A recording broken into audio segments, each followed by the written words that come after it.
ఒక్కసారి ఈ వీడియో చూడండి.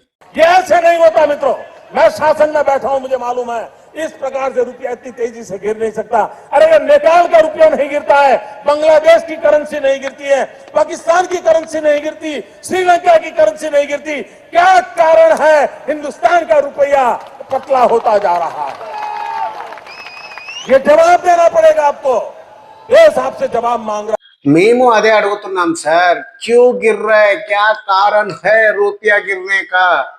ఆయన మన్మోహన్ సింగ్ గారు ఉన్నప్పుడేమో క్యూ గిర్ రా అన్నారు. మరి మీరు వచ్చి 12 సంవత్సరాలు అవుతుంది, మీ హయాంలో కూడా క్యూ గిర్ రా.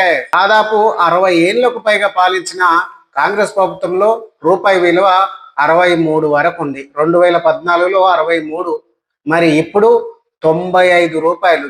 మీ 12 సంవత్సరాల సుపరిపాలనలో 95 రూపాయలకు చేరింది రూపాయి విలువ. అంటే క్యా కారణ్ హై? ఏం జరుగుతుంది? మీ వల్ల కూడా అవ్వట్లేదా? రూపాయి పతనం మీరు ఆపలేకపోతున్నారా? ఎందుకు సార్ ఇంకా జనాలను మోసం చేస్తూనే గెలుస్తూ ఉంటారా? క్యా కారణ్ హై? రూపాయి విలువ పడిపోతుంది, పెట్రోల్ ధర పెరుగుతుంది, గ్యాస్ ధర పెరుగుతుంది, డీజిల్ ధర పెరుగుతుంది. ఓటేసే వాళ్ళందరూ గ్యాస్ కు దండం పెట్టుకొని మరి వెళ్ళి ఓటేయండి బీజేపీకి అని చెప్పిన మీరు, మరి ఇప్పుడు ఏం సమాధానం చెప్తారు మోడీ గారు?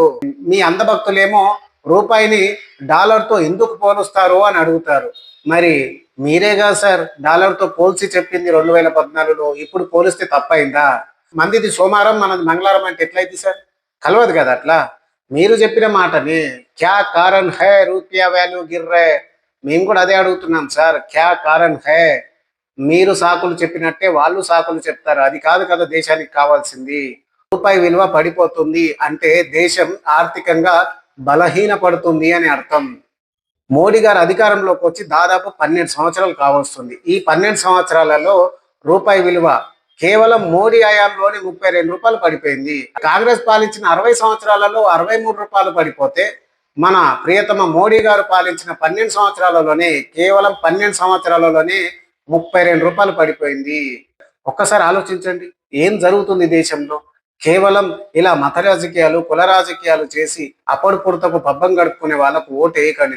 దయచేసి చదువుకున్న వాళ్ళకు ఓటేసి గెలిపియండి. ఇలా చదువు సంధ్య లేని వాళ్ళకు ఓటేసి గెలిపిస్తే ఇలా భారతదేశ ఆర్థిక వ్యవస్థ చిన్న భిన్నం అయిపోతుంది. దయచేసి ఒక్కసారి ఆలోచించండి.